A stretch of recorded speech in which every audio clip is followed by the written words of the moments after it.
नमस्कार दोस्तों, कैसे हैं आप लोग। आशा करते हैं आप लोग अच्छे होंगे, स्वस्थ होंगे और मस्त होंगे। जैसा कि फ्रेंड्स, आज है आपका 10 जुलाई और 10 जुलाई को सेकंड शिफ्ट का आपका ICAR का जो री एग्ज़ाम था आपका समाप्त हो गया है। तो आज की इस वीडियो में देखेंगे कि 10 जुलाई सेकंड शिफ्ट में आपकी जीके, जीएस और साइंस से कौन कौन से प्रश्न पूछे गए थे। प्रश्न आपका 100% रियल प्रश्न है, एक भी प्रश्न इधर उधर का नहीं है। बाकी इस वीडियो का जो PDF है आपको टेलीग्राम पे मिलेगा। टेलीग्राम चैनल का जो लिंक है वो दोस्तों आपको डिस्क्रिप्शन में मिलेगा, ठीक है। तो वहाँ जाके आप लोग ज्वाइन हो जाइएगा। बाकी चलिए हम लोग वीडियो को स्टार्ट करते हैं बिना किसी देरी के। तो देखिए, आज का जो हमारा पहला जो प्रश्न पूछा गया था वो पूछा गया था आपका कि मलयालम जो भाषा है, मलयालम भाषा को शास्त्रीय भाषा का दर्जा किस वर्ष दिया गया था, ठीक है। तो ये क्वेश्चन शास्त्रीय भाषा संबंधी जो क्वेश्चन है फ्रेंड्स, आपका हर शिफ्ट में एक प्रश्न पूछा गया है, ठीक है। तो अभी पूछा गया है, जिसका जो राइट आंसर था आपका 2013 था, ठीक है। 2013 में जो मलयालम भाषा है उसको आपका शास्त्रीय भाषा का दर्जा दिया गया था।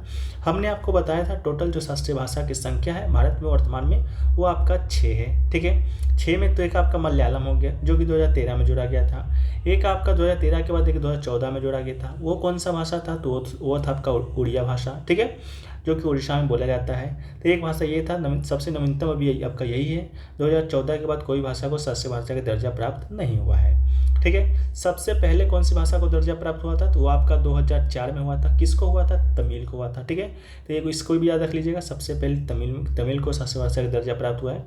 एक आपका 2005 में हुआ है। किसको हुआ है? तो संस्कृत को हुआ था, ठीक है। दो जो भाषा है वो दोस्तों आपका 2008 में, ठीक है, 2008 में आपका दो भाषाओं को शास्त्रीय भाषा का दर्जा दिया गया था, जो कि फर्स्ट शिफ्ट में आपका आया था। एक था आपका कन्नड़ था और एक था दोस्तों आपका तेलुगु था, ठीक है। ये दोनों भाषाओं को 2008 में शास्त्रीय भाषा का दर्जा दिया गया था। तो टोटल 1 2 3 4 5 6 टोटल 6 भाषाएं जो कि शास्त्रीय भाषा वर्तमान में आपके हैं, ठीक है। नेक्स्ट क्वेश्चन पूछा गया था आपका विश्व उपभोक्ता दिवस कब मनाया जाता है? विश्व का नहीं पूछा गया था, आपका राष्ट्रीय उपभोक्ता दिवस पूछा गया था। तो राष्ट्रीय उपभोक्ता जो अधिकार दिवस है वो आपका कब मनाया जाता है? तो 24 दिसंबर को मनाया जाता है। तो इसका जो राइट आंसर है आपका 24 दिसंबर हो जाएगा। इसके अलावा विश्व उपभोक्ता दिवस की बात करेंगे तो ये कब मनाया जाता है? तो ये आपका 15 मार्च को मनाया जाता है। और विश्व उपभोक्ता दिवस अधिकार दिवस का जो 2023 का जो थीम था वो था आपका क्लीन एनर्जी ट्रांजिशन, यानी कि स्वच्छ ऊर्जा संरक्षण, ठीक है। चलिए नेक्स्ट वीडियो के और बड़े इससे पहले दोस्तों आपको बता दें उनके लिए है जो लोग आपका अभी SSC का तैयारी कर रहे हैं, चाहे वो CGL का एग्जाम देने वाले हों, चाहे आपका CHSL का एग्जाम देने वाले हों, ठीक है। ये दोस्तों आपका प्रयास ऑनलाइन क्यूज है जिसके नाम से चल रहा है, जो कि आपका घर बैठे आप क्यूज दे सकते हैं। इस क्यूज में आपको क्या होता है? तो GS के 25 प्रश्न और इंग्लिश के 25 प्रश्न सोमवार से लेकर रात्रि 9 बजे तक पूछे जाते हैं। इसका जो वैलिडिटी है आपका अगस्त 2023 तक है, ठीक है। मात्र 49 रुपये में इसे ज्वाइन कर सकते हैं। ऐसे तो ये क्यूज आपका 1 जुलाई से स्टार्ट हो गया था, लेकिन अगर आप परचेस करते हैं तो आपको 1 जुलाई से लेकर अभी तक जितने भी क्यूज हुए हैं इंग्लिश और जीके के, आपको पर्सनल चैट पर भेज दिए जाएंगे। जब आपको समय मिले जब आप अटेम्प्ट कर सकते हैं, ठीक है। क्यूज को ज्वाइन करने के लिए नीचे दिए गए व्हाट्सएप नंबर पर संपर्क कर लीजिएगा। मात्र 49 रुपये के न्यूनतम शुल्क पर आप इसे ज्वाइन कर सकते हैं। CHSL के एग्जाम तक ही आपको रहेगा, बाकी आप इससे पैसा देकर फिर से बढ़ा भी सकते हैं, ठीक है। 1 जुलाई से 14 जुलाई से जैसे आपका एग्जाम स्टार्ट है, तो जब अभी तक जितने भी क्यूज हुए हैं सभी क्यूज को दोस्तों आपको क्या करेंगे, एक साथ आपको प्रोवाइड करा दिया जाएगा। तो जो लोग इच्छुक हैं व्हाट्सएप नंबर पर संपर्क कर लीजिएगा, ठीक है। चलिए हम लोग वीडियो में आगे बढ़ते हैं। तो देखिए नेक्स्ट जो क्वेश्चन पूछा गया था फ्रेंड्स, वो पूछा गया था कि NDMA का पूर्ण रूप क्या होता है? तो NDMA का जो पूर्ण रूप होता है वो दोस्तों आपका होता है नेशनल डिजास्टर मैनेजमेंट अथॉरिटी, ठीक है। यानी हिंदी में कहें तो राष्ट्रीय आपदा प्रबंधन प्राधिकरण, ठीक है। तो इसका राइट आंसर हो जाएगा। इसके अलावा इसकी स्थापना की बात करेंगे तो 2005 में 23 दिसंबर को आपदा प्रबंधन अधिनियम 2005 के द्वारा किया गया था, ठीक है। इसके अलावा ये आपदा प्रबंधन के लिए सर्वोच्च वैधानिक निकाय है। इसका जो नेतृत्व है वो कौन करता है? तो आपको पहले बता चुके हैं, प्रधानमंत्री जी के द्वारा किया जाता है, ठीक है। इसके अलावा राष्ट्रीय आपदा प्रतिक्रिया बल यानी कि NDRF इसका फुल फॉर्म होता है आपदा प्रतिक्रिया के विशेष बल है, जो कि NDMA के तहत काम करता है। 2006 में इसे स्थापित किया गया था। इसके अलावा राज्य आपदा प्रबंधन प्राधिकरण यानी कि SDMA state disaster management authority है, जो कि नेतृत्व संबंधित राज्य सरकार के मुख्यमंत्री करते हैं। इसको भी आप याद रख लीजिएगा। नेक्स्ट क्वेश्चन पूछा गया था सीनियर महिला राष्ट्रीय हॉकी चैंपियनशिप जो कि किसने जीती है, किसने जीता है? तो इसका जो राइट आंसर है वो दोस्तों आपका हो जाएगा मध्य प्रदेश, ठीक है। मध्य प्रदेश के द्वारा ये सीनियर महिला राष्ट्रीय हॉकी चैंपियनशिप है जो कि जीते गए हैं। यह आपका 13वीं हॉकी इंडिया सीनियर महिला राष्ट्रीय चैंपियनशिप था। ठीक है, इसके अलावा उप विजेता की बात करेंगे तो ये आपका महाराष्ट्र उप विजेता रहा है। इसके अलावा थर्ड स्थान पे हम लोग देख लेते हैं कौन रहा है, तो ये आपका रहा है झारखंड। ठीक है, झारखंड आपका थर्ड स्थान पे रहा है। और फाइनल मैच का जो आयोजन है वो दोस्तों आपका कहाँ हुआ था, तो ये आपका आंध्र प्रदेश के काकीनाडा में आपका हुआ था। इसके अलावा व्यक्तिगत पुरस्कार देखें तो किसको किसको मिला है, तो सर्वश्रेष्ठ गोलकीपर का जो पुरस्कार है सोनल मिंज को मिला है, जो कि आपका हॉकी झारखंड से खेलते थे। डिफेंडर का पुरस्कार आपका प्रतिभा आर्या को मिला है, जो कि हॉकी मध्य प्रदेश से खेलते हैं। मान्य श्री नरेंद्र सेडेस को मिला है सर्विस मिडफील्डर, जो कि महाराष्ट्र से थे।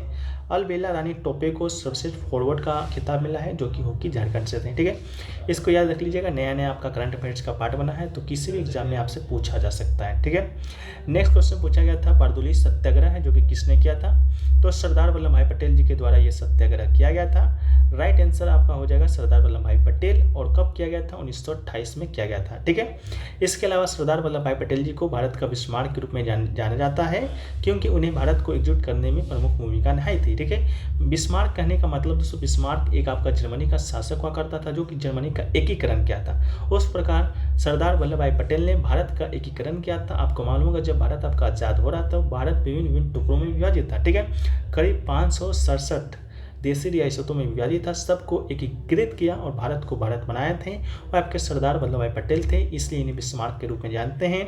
इसके अलावा इन्हें लौह पुरुष के रूप में भी जाना जाता है। और ये जो आपको वल्लभ भाई पटेल हैं, ये पहले आपके सरदार की उपाधि इनको दिया गया था, ना कि इनका जन्म से लगा हुआ था। ठीक है, तो ये सरदार की जो उपाधि है बारदोली की सत्याग्रह में यहाँ की महिलाओं के द्वारा दिया गया था। लेकिन कहा जाता है जब ये सत्याग्रह दिए थे तो सरदार वल्लभ भाई पटेल उन्हें ध्यान नहीं दिए, बाद में आपका महात्मा गांधी जी ने इनको औपचारिक रूप से आपका सरदार की उपाधि जो कि दिए थे। ठीक है, चलिए नेक्स्ट क्वेश्चन की ओर बढ़ते हैं। तो नेक्स्ट क्वेश्चन है आपका कि लिंगानुपात में चौथे नंबर पे कौन सा राज्य केंद्र शासित प्रदेश है। देखिए, लिंगानुपात आया था कि नहीं आया था कंफर्म नहीं है। लिंगानुपात की जगह आपका एक साक्षरता भी संबंधित आपका स्टूडेंट बता रहे थे, तो मेरे ख्याल से आपका साक्षरता ही आया था। तो हम लोग पहले साक्षरता के देख लेते हैं कि चौथे नंबर पे कौन सा राज्य है या केंद्र शासित प्रदेश है। तो चौथे नंबर पर आपका है गोवा, जो कि राइट आंसर हो जाएगा। वहाँ का साक्षरता दर कितना है, तो 88.22% है। लेकिन पहला स्थान पर कौन है, तो केरल है, वहाँ का 94% है। लक्षद्वीप आपका द्वितीय स्थान पर है 91.85% के साथ। इसके अलावा आपका मिजोरम आपका थर्ड स्थान पर है 91.33% के साथ। ठीक है, जब आपका लिंगानुपात का है भी तो उसको भी एक बार हम लोग देख लेते हैं। लिंगानुपात में भी सबसे प्रथम स्थान पे आपका केरल ही है 1084 लिंगानुपात के साथ। दूसरा नंबर पे पुडुचेरी है, तीसरा नंबर पे तमिलनाडु है और चौथा नंबर पर आपका आंध्र प्रदेश है। ठीक है, तो चौथा नंबर पे अगर लिंगानुपात होगा तो आपका आंध्र प्रदेश राइट आंसर हो जाएगा। ठीक है, नेक्स्ट क्वेश्चन की बात करें तो पूछा गया था आपका कि प्रथम विश्व युद्ध के बाद अर्थव्यवस्था पर क्या असर हुआ था। ठीक है, इसका जो आंसर है आपका ऑप्शन बेस्ड आपको बनाना था, तो ऑप्शन आप लोग बता दीजिएगा कौन सा ऑप्शन आपका इसका करेक्ट था। ठीक है, नेक्स्ट है कि भारत सरकार ने आपदा प्रबंधन अधिनियम को कब अधिनियमित किया था, तो 2005 में किया था, राइट आंसर हो जाएगा। नेक्स्ट है कि नाबार्ड किससे संबंधित है, तो नाबार्ड है जो कि आपका ये कृषि प्रयोजन ऋण से संबंधित है, तो इसका राइट आंसर हो जाएगा, ऑप्शन में ये दिया गया था। नाबार्ड का जो अर्थ होता है राष्ट्रीय कृषि ग्रामीण विकास बैंक होता है। इसका मुख्यालय की बात करेंगे तो भारत के मुंबई में इसका मुख्यालय है। इसकी स्थापना की बात करेंगे तो 12 जुलाई 1982 को इसका स्थापना हुआ था। और ग्रामीण क्षेत्र के विकास के लिए नाबार्ड का मुख्य भूमिका ऋण प्रवाह प्रदान करना है और उसका प्रबंधन करना है। ठीक है, नेक्स्ट क्वेश्चन बात करें तो पूछा गया था विटामिन सी किसमें पाया जाता है। 4 ऑप्शन दिए गए थे, ऑप्शन तो क्लियर नहीं मिल पाया है, लेकिन विटामिन जो सी है किसमें पाया जाता है, तो पहला आपका खट्टे रसदार फल जैसे आंवला में पाया जाता है, नारंगी में पाया जाता है, नींबू में पाया जाता है, संतरा में पाया जाता है, अंगूर में भी पाया जाता है, टमाटर में भी पाया जाता है। ठीक है, आदि, अमरूद, सेब, केला, बेर, बिल्व, कटहल, शलगम, पुदीना, मूली के पत्ते, मुनका, दूध, चुकंदर, चौलाई, बंधा गोभी, हरा धनिया, पालक विटामिन सी के अच्छे स्रोत हैं। ठीक है, इसके अलावा दाल में भी विटामिन सी जो कि पाया जाता है, इनमें से एक ऑप्शन होगा जो कि आपका राइट हो जाएगा। नेक्स्ट क्वेश्चन पूछा गया था आपका कि 2003 में कौन से देश में महिलाओं को मताधिकार दिया था, तो 2003 में आपका ओमान है जो कि महिलाओं को मत देने का अधिकार दिया था। 2005 में आपका कुवैत दिया था, 2006 में आपका यूएई दिया था। अब बात कर लें कि महिलाओं को मताधिकार देने वाला पहला देश कौन सा था, तो आपका न्यूजीलैंड था, जो कि दोस्तों आपका 1893 में ही दिया था। भारत ने कब दिया था, तो भारत ने पहली बार वर्ष 1935 में महिलाओं के लिए मतदान का अधिकार को बढ़ावा दिया था। ठीक है, तो आपका ये राइट आंसर हो जाएगा ओमान। नेक्स्ट है कि गौतम बुद्ध का जन्म हिंदू कैलेंडर के अनुसार किस महीने में हुआ था, तो हिंदू कैलेंडर के अनुसार इनका जन्म है जो कि वैशाख में हुआ था, जिसे कि वैशाख पूर्णिमा के नाम से भी हम लोग जानते हैं। इनका जो बचपन का नाम था सिद्धार्थ गौतम था। इनका जन्म 563 ईसा पूर्व में लुम्बिनी नेपाल में हुआ था। लुम्बिनी कहाँ पड़ता है? तो दक्षिणी नेपाल में पड़ता है। ये भी प्रश्न आपसे पूछा जा चुका है। पिता का नाम नरेश सुदोधन था। माता रानी माया थी, जिसे कि महादेवी भी कहा जाता है। ठीक है। पिता पत्नी का नाम था यशोधरा। नेक्स्ट क्वेश्चन पूछा गया था, नवरात्र कौन से हिंदू कैलेंडर के महीने मनाया जाता है? तो नवरात्र जो कि वर्ष में 4 बार आता है। पहला माघ, दूसरा आपका चैत्र, तीसरा आषाढ़ और चौथा आपका अश्वनी मास में प्रतिपदा से नवमी तक मनाया जाता है। नेक्स्ट क्वेश्चन पूछा गया था, इनमें से कौन सी भाषा है द्रविड़ भाषा से संबंधित है? ठीक है, पूछा गया था नहीं है, लेकिन हम कर दिए हैं कि हैं। तो आपका कौन कौन सा भाषा है? तो टोटल 4 भाषाएं जिससे द्रविड़ भाषा संबंधित है। पहला तमिल है, तेलुगु है, कन्नड़ है, मलयालम है और आपका तुलु एक भाषा है जो कि द्रविड़ भाषा से ही संबंधित है।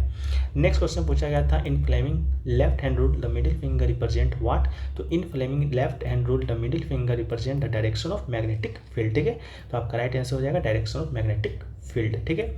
नेक्स्ट है कि ब्यूटेन के अणु में सहसंयोजक बंधों की संख्या कितनी होती है? तो देयर आर 13 कोवेलेंट बॉन्ड। तो आपका राइट आंसर 13 हो जाएगा।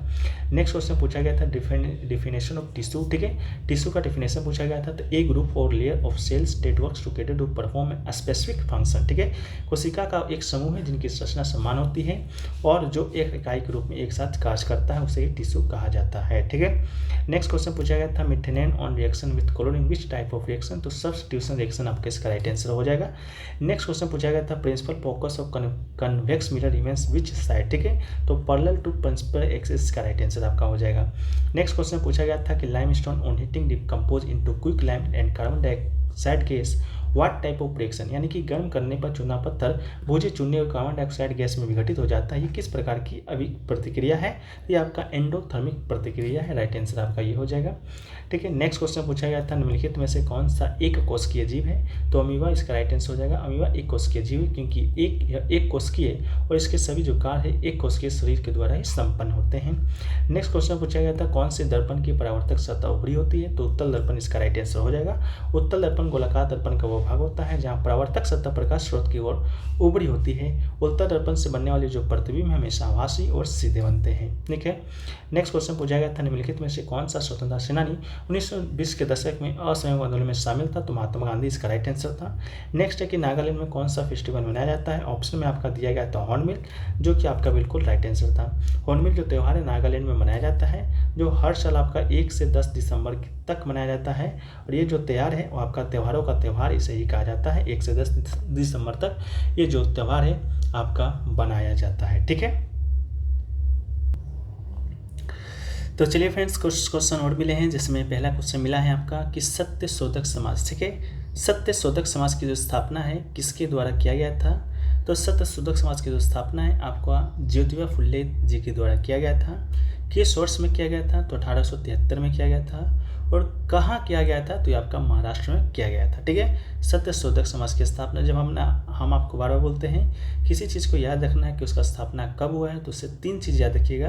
पहली बार तो कब हुआ है, दूसरी कहाँ हुआ है, तीसरा किसने किया है। ठीक है। इसके अलावा एक क्वेश्चन अंत्योदय योजना से पूछा गया था कि अंत्योदय योजना की शुरुआत कब हुआ था?